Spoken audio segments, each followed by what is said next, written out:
ಆದ್ರೆ ನಮ್ಮೂರಾಗ ಕೆಲವ್ರು ನಂಗೆ ಸನಿ ಅಂತ ಕರೀತಾರೆ, ಇನ್ನು ಕೆಲವ್ರಂತೂ ಸನಿಯಾರ್ ಅಂತೂ ಕರೀತಾರೆ.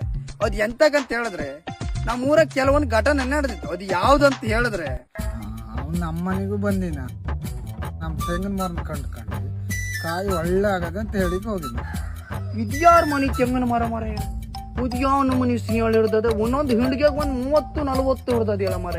ಇವರ್ಸ್ಕೊಂಡು ನಮ್ಮ ಮರನ ಹೆಂಗ್ ಕಾಯಿ ಆಗದ. ಇದು ಒಂದು ವಿಷಯ ಆಗಿರೆ ನಂಗೆ ಯಾರು ಸನಿ ಅಂತ ಕರೋದಿಲ್ಲ ಆಗಿತ್ತು. ಒಂದಿನ ಎಂತ ಆಯ್ತು ಅಂದ್ರೆ ನಾಗಯ್ಯನ ಮನೆಗೆ ಹೋಗಿದ್ದೆ.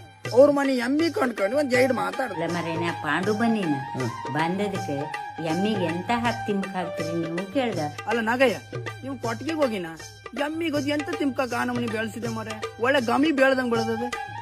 ಎಮ್ಮಿ ಒಳ್ಳೆ ರೇಟಿಗೆ ಸೇಲ್ ಆಗ್ತದ. ಅವ್ ಬಂದು ಬಾದದಕ್ಕಿಲ್ವೂ ಆ ಎಮ್ಮೆ ಕಳೆದ ಬಾಯಿ ಅಂತೂ ಮುಚ್ಚಿಲಿಲ್ಲ. ಇನ್ನು ಬೆಳಗಾಗೋರೊಟ್ಟಿಗೂ ಎಂತ ತಿಂಬಕ್ ಹಾಕರು ತಿಂಬುದಿಲ್ಲ.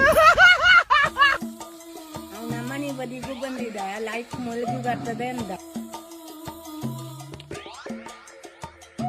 ಓಜೆ ಉದ್ಯಾವನ ಮನಿ ಮಲ್ಗಿ ಗಿಡ ಬೆಳೆಸಿದೆ ಮರೈತಿ. ಮಲ್ಗಿಗುಂದೇ ರಾಶಿ ಎಲ್ಲ ಮರೈತಿ. ದಿನಕ್ಕೆ ಅಂತ 100 ಮೊಳಕ್ ಹೋಯ್ತೆ, 150 ಮೊಳಕ್ ಹೋಯ್ತೆ. ನನ್ ಬಾಯಿ ಜೆಲ್ ಹಾಕ ಎಲ್ಲ ಮುಲ್ಗಿ ಗಿಡ ಸತ್ತೋಗೋದ. ಇಲ್ಲಪ್ಪ, ನನಗೆ ಯಾರು ಎಂತ ಹೇಳ್ರು ನಂಗೆ ಒಂದ್ ಹನಿ ಬೇಜಾರಿಲ್ಲ. ಎಂತಕಂದ್ರೆ ನಾನು ಯಾರಿಗೂ ಕೆಟ್ಟದ್ ಬಯಸೋ ಮನ್ಸಲ್ಲ.